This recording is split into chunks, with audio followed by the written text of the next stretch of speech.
Alors bonjour à toutes et à tous, bienvenue sur dailyfx.fr, bienvenue au Good Morning Eurodollar. Mille excuses pour ce léger retard, simplement quelques ajustements de paramètres suite à une mise à jour du logiciel. Normalement vous entendez ma voix et vous accédez à mon écran normalement. Je vous demanderai s'il vous plaît de me le confirmer. En attendant, prenez connaissance de l'avertissement sur les risques liés au trading des CFD et des devises. Bon, le marché d'échange, vous assistez là au Good Morning Eurodollar, il est limpide. Le dollar US, globalement un facteur neutre, légèrement sous pression depuis le report dans le temps des anticipations de relèvement du taux d'intérêt de la Fed. Les devises des matières premières expriment toute leur puissance haussière face au dollar américain, avec des signaux d'achat donnés notamment sur l'énergie et les matières premières industrielles. Le pétrole qui notamment casse des lignes de tendance baissière en place depuis les 100 dollars. C'est un signal majeur sur le pétrole et je pense qu'il se reprendra vers 55 voire 60 dollars. Donc c'est bien plus qu'une simple sortie par le haut d'un triangle intraday. Je vous invite à observer vos graphiques journaliers ainsi que des horizons de temps supérieurs. C'est ce que vous allez constater. Ce qui profite essentiellement d'ailleurs au dollar néo-zélandais et au dollar canadien. Et je pense d'ailleurs que ces deux devises dites de matières premières ont encore du potentiel haussier face au dollar américain. L'euro, lui, n'est pas directionnel. L'euro-dollar reste toujours en range, couvert par des lignes de tendance baissière en place depuis 1,40 dollars, n'étant pas capable non plus de sortir par le haut de formation intraday.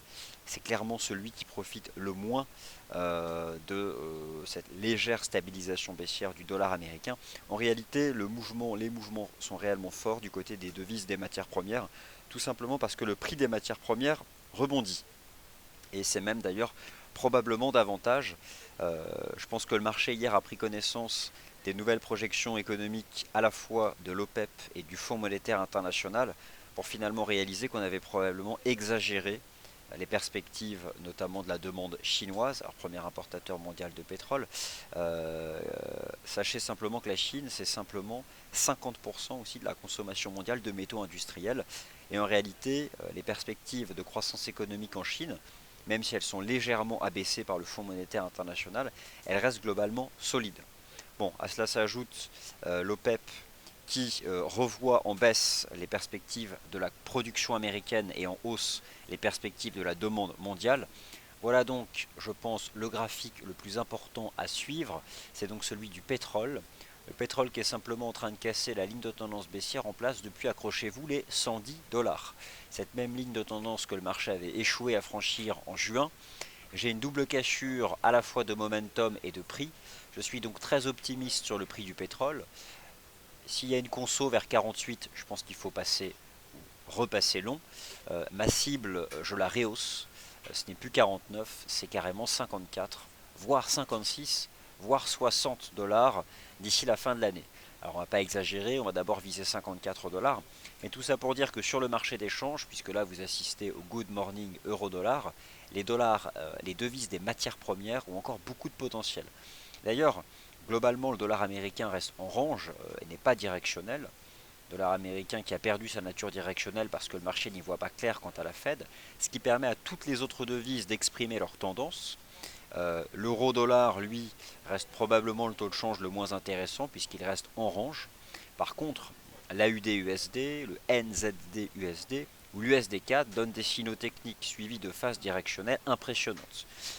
Notamment l'USD4 lorsqu'il a réintégré les 1,3350 ou encore le taux de change NZD-USD qui a validé un double bottom très important sur le niveau des 0,6250 dollars. Il a atteint les 0,66 dollars, mais je pense que cette cible, ce n'est qu'une cible à court terme. Et je pense que ce marché pourrait progresser davantage. Donc ça, c'est pour l'introduction. Merci de m'avoir confirmé que ça marchait bien. Donc il y a eu des mises à jour de live stream. C'est le logiciel qu'on utilise. C'est donc compliqué. Alors, je vais maintenant vous montrer quelques graphiques intraday. Je vais aller vite parce que globalement les choses sont dites. J'aurai l'occasion de m'attarder davantage sur tous ces éléments dans le morning meeting. Je reviendrai notamment sur notre anticipation haussière sur les indices boursiers qui s'est matérialisée, concrétisée depuis les niveaux de support extrêmes. Le DAX, le CAC, l'Eurostoxx 50 qui ont tenu ce que j'appelle les garants techniques du marché haussier en place depuis 2009.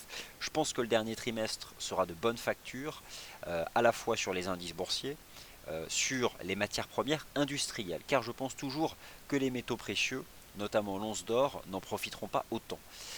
D'ailleurs, entre les métaux précieux, je pense qu'il faut faire le choix de l'argent métal, parce que entre l'or et l'argent, celui qui a une dimension vraiment industrielle, c'est l'argent, beaucoup plus que l'once d'or, et c'est d'ailleurs ce que semblent indiquer les graphiques, notamment celui de l'argent. Alors maintenant les graphiques intraday. Regardez la différence fondamentale entre ici à droite le NZD-USD et ici à gauche l'euro-dollar. L'euro-dollar qui ne parvient pas à dépasser de résistance, mais en réalité l'euro-dollar depuis 6 mois c'est un range, sauf que ce range est beaucoup plus étroit désormais. Je dirais qu'il est désormais enfermé entre 1,11 et 1,13. Sans exagérer, on va dire 1,11 et 1,1450. Et au fond, il a probablement toutes les bonnes raisons fondamentales d'y rester d'ici la fin de l'année. Par contre, si vous vous dirigez vers les taux de change reflétant en partie le prix à l'exportation des matières premières, là c'est vraiment très différent. Donc moi ce matin, parmi les graphiques intraday que je peux vous montrer, celui-ci de l'euro-dollar avec un énième rejet sous cette ligne de tendance baissière, qui a agi le 2 octobre, qui a agi le 5 octobre et qui semble agir à nouveau. Donc en réalité, il n'y a pas réellement de mouvement directionnel. Je notais un euro-dollar sous résistance, je note aussi, et ça c'est quelque chose qui pourrait agir en défaveur de l'euro, un euro-GBP sous résistance. C'est la question que je me posais. L'euro GBP qui ne parvenait pas à franchir les 0,64, 14, 50. Si l'euro GBP devait se maintenir sous ces 0,74, 50, cela montre à quel point l'euro reste sous pression, alors que le marché spécule sur ce que pourrait annoncer la Banque Centrale Européenne le 22 octobre prochain. Tout ça pour vous dire que le taux de change euro-dollar n'est pas le taux de change sur lequel il faut aller actuellement en termes de mouvement directionnel. Par contre, je vous en présente trois autres. Tout d'abord, le taux de change USD-CAD, depuis la réintégration des 1,3350, le marché est en train d'ailleurs de briser les 1,30, et vu le potentiel technique qui semble exister désormais sur le prix du pétrole, le taux de change USD-CAD devrait effectuer un mouvement de retour sur les niveaux dépassés le 15 juillet, à savoir un repli en direction des 1,2834. Ça, le signal, il sera donné si le marché casse les 1,3020, et je pense que cela interviendra lorsque le pétrole se sera affranchi des 50 dollars. Il peut marquer un peu le pas sous les 50, mais honnêtement, je suis très confiant, et je pense qu'avant la fin de l'année, le prix du WTI reverra les 54 dollars. J'ai une conviction forte, essentiellement basée sur l'analyse technique et quelques dénouements fondamentaux récents, sur lesquels je reviendrai dans le morning meeting. Donc le dollar canadien à l'achat à travers la vente de l'USD CAD, mais aussi à travers la vente du GBP CAD. Il y avait aussi cette possibilité d'exploiter cette structure de sommet en épaule, tête, épaule, avec une cassure de ligne de coût à 2 dollars canadiens. Alors depuis, le marché s'est replié d'environ 220 pips. Il peut désormais se stabiliser parce qu'il a atteint un niveau intermédiaire à 1,9750, mais je pense que cette stabilisation latérale, le marché en sortira par le bas, essentiellement à la faveur d'un renforcement du dollar canadien. Le taux de change NZD-USD, celui-ci a encore du potentiel. Il vient d'atteindre durant la session asiatique les 0,66 dollars. Alors c'était une stratégie vraiment proposée hier, bien timée, au-dessus de cette ligne de tendance haussière. Cependant, eh bien, je continue de penser que ce taux de change peut aller encore plus haut.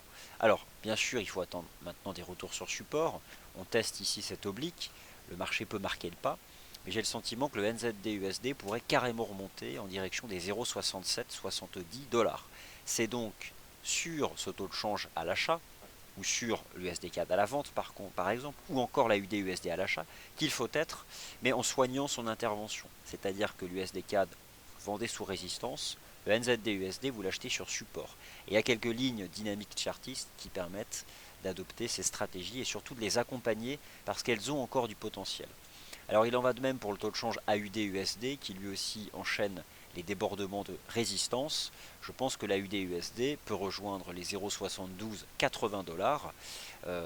Donc encore un potentiel additionnel d'environ 90 pips sur le taux de change AUD-USD.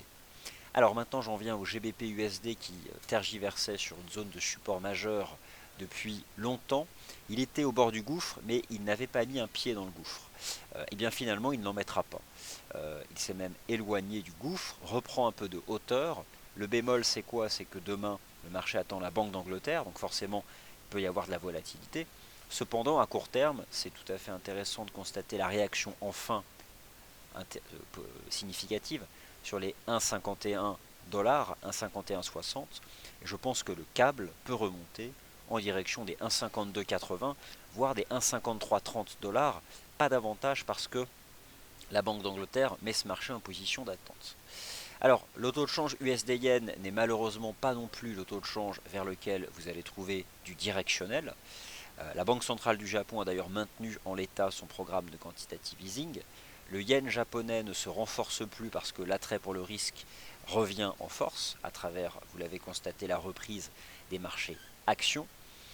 Mais le yen japonais, en tout cas face au dollar américain, ne chute pas non plus parce que le dollar américain n'a plus les moyens fondamentaux de progresser cette année. Malgré tout, il affiche une relative résilience. Et je pouvais d'ailleurs, je pensais qu'on pouvait s'attendre à davantage de baisse du dollar US. Mais en fait, il reste globalement plat, tout en haut, mais plat. Il a tendance à glisser parce que le marché peine encore à y voir clair. Et pour l'instant, ce que le marché semble avoir acquis comme conviction, c'est que la Fed n'agira pas cette année, c'est certain, mais elle le pourrait encore en 2016. Donc au final, on reporte, euh, le marché a reporté dans le temps ses anticipations. Donc au final, USD et yen japonais, eh bien ici reste en range entre 119 et 121. Je dirais que franchement sur l'USD yen, il n'y a rien à faire. Euh, voilà. Et donc l'euro dollar, bah, simplement en intraday, vu qu'on a rejeté sous cette oblique baissière, on peut éventuellement retomber en direction des 1,12 dollars. Ne vous attendez pas non plus à quelque chose d'hyper directionnel sur l'euro dollar. Tant qu'on est au-dessus des 1,11, le marché tient. La seule chose qui sera négative, c'est en effet de casser les 1,11, parce que là, il y aurait vraiment un risque de voir le marché sortir par le bas d'un range en place depuis longtemps, et surtout rester couvert par les 1,1450. Et d'ici la fin de l'année, en l'état, en utilisant les graphiques et sur de nombreux horizons de temps, j'ai le sentiment qu'entre 1,11 et 1,1450, le marché pourrait rester longtemps. Pour quelle raison? Bien parce que il est possible que les deux banques centrales maintiennent le statu quo. Que la première, la BCE, ne renforce pas son QE, et que la seconde, la Fed, continue de se dire data dependent, et donc, ben voilà, on attend, on attend, on attend. Donc au fond, il y a ce scénario d'un maintien en range du taux de change euro-dollar qui reste présent, à moins de voir une inflexion macroéconomique importante qui serait susceptible de faire changer d'action les banques centrales. Cette inflexion macroéconomique, elle peut venir de la zone euro ou des États-Unis, mais pour le moment, je dirais que c'est globalement stable.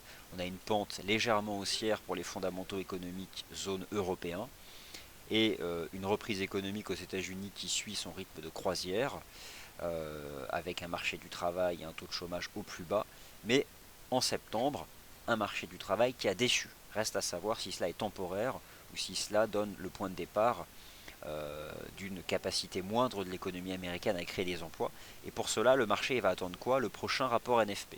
Donc il y a quand même beaucoup d'attentes qui font que l'euro-dollar, globalement, sur le moyen terme, reste en range. Alors par contre, sur le court terme, il y a quand même des niveaux techniques qu'on peut exploiter. Le plus évident pour un achat, c'est bien sûr le niveau des 1,11. J'irai un peu plus loin quand même dans la précision technique. Il y a en H4 cette ligne de tendance haussière en place depuis le 22 septembre. Et il y a en H4 cette ligne de tendance baissière en place depuis la fin du mois d'août. Et pour le moment, elle accompagne bien les cours. Sur le court terme, j'ai le sentiment qu'on devrait baisser en direction des 1,12, voire en direction des 1,1175 dollars. Ici donc sur le taux de change euro-dollar.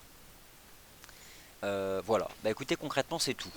Ce que je voulais vous dire moi sur les paires majeures, gardez le cap, concentrez-vous je pense sur les devises des matières premières, notamment sur le dollar canadien à l'achat, ce qui signifie de vendre l'USD CAD et le GBP CAD, faites pas la confusion, et sur le dollar néo-zélandais à l'achat, ce qui signifie être à l'achat du NZD USD par exemple, ou être à l'achat du NZD Yen. Le NZD Yen c'est aussi une bonne stratégie, parce que globalement, il y a un statu quo sur le yen japonais qui en fait un facteur neutre, qui permet au dollar néo-zélandais d'exprimer sa puissance. Et d'ailleurs, globalement, dollar US et yen japonais sont des facteurs neutres, ce qui se traduit par ce range sur le taux USD yen. Je vais vous montrer un graphique de l'US Dollar Index, alors qui se replie certes, hein, depuis les NFP du mois de septembre qui étaient mauvais, c'est un fait. Mais lorsqu'on prend du recul, on constate qu'en réalité ce marché qui est en range depuis le mois de mars dernier reste tout en haut de son range et fait des micro-chandeliers journaliers et même des nano-chandeliers hebdomadaires. Euh, donc voilà, le marché, au fond, pour l'instant, ne réajuste pas ses anticipations vis-à-vis du dollar US. Il attend, il attend. Et il a tendance actuellement à aller se reporter sur les devises des matières premières. Bon, je parlerai plus en détail des indices boursiers, des matières premières et de tous les actifs qui sont susceptibles de vous intéresser, notamment les paires croisées dans le morning meeting. Je vous laisse. Vous retrouvez le point de marché matières premières justement à 10h30. D'ici là, portez-vous bien.